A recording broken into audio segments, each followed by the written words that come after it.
The second law came about through the work of a fellow named Sadi Carnot and his study of heat engines. A heat engine is one that absorbs heat and uses it to do work like the steam locomotives of the 19th century, which absorbed the heat from a cold furnace to generate steam, which would then move pistons connected to the train wheels.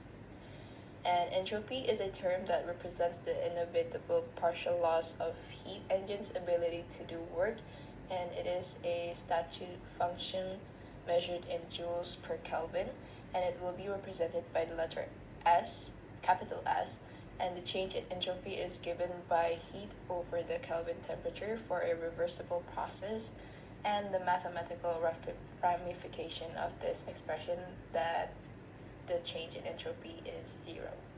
So to summarize it, the second law of thermodynamics is a rule about how heat and energy work out everywhere in the universe, and it basically says that heat naturally moves from warmer areas to cooler areas.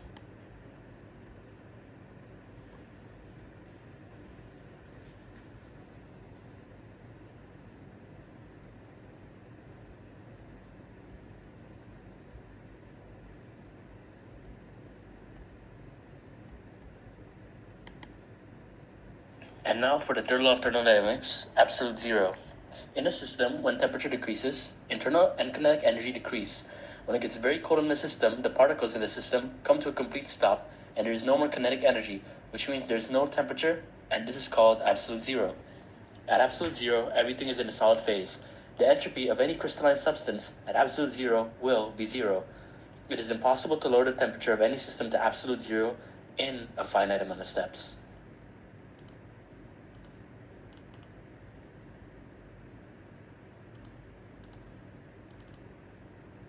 The zeroth law of thermodynamics.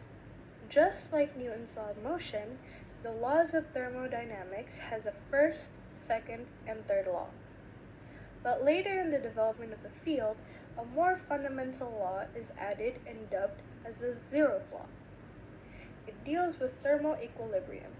It describes a situation in which there is no net heat flow between two systems. The zeroth law states that if two systems are in thermal equilibrium with a third system, then those two are in thermal equilibrium with each other. An example can be when two objects at the same temperature will not exhibit heat flow when they come in contact with each other. This marks temperature as the indicators of thermal equilibrium.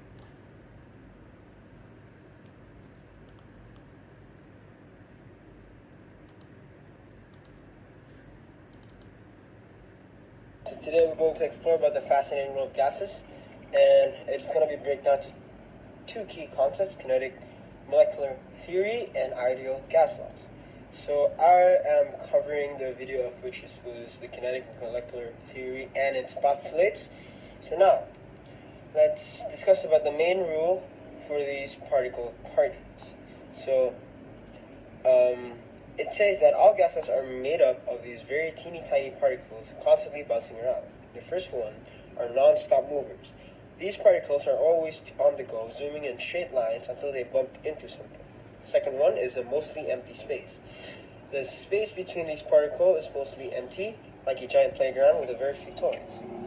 The next one will be pressure party.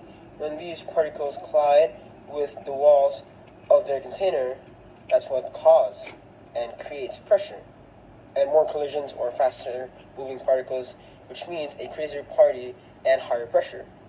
The fourth one is no love or hate. These particles don't really feel strong attractions or repulsions towards each other. The second one would be their collisions are like bumping into a friendly hallway, just a bounce and they keep moving. The fifth one is the temperature tells the story. The temperatures is like a gas, a measure of how fast these particles are moving. So, how does KMT help us understand gas behavior? Well, scientists have observed some general patterns in the gas behavior, and these are called ideal gas laws. For example, it says that one law that if you squeeze gas into a smaller space, decrease the volume, the pressure goes up, Boyle's law. KMT explains this by saying that when the space is smaller, the particles bump into the wall more often. creating a more intense pressure party. In the end, KMT helps us visualize the tiny world of gases and understand how and why they behave like they do. By using this theory, we can explain the observations scientists have made about gases through ideal gas laws. Thank you.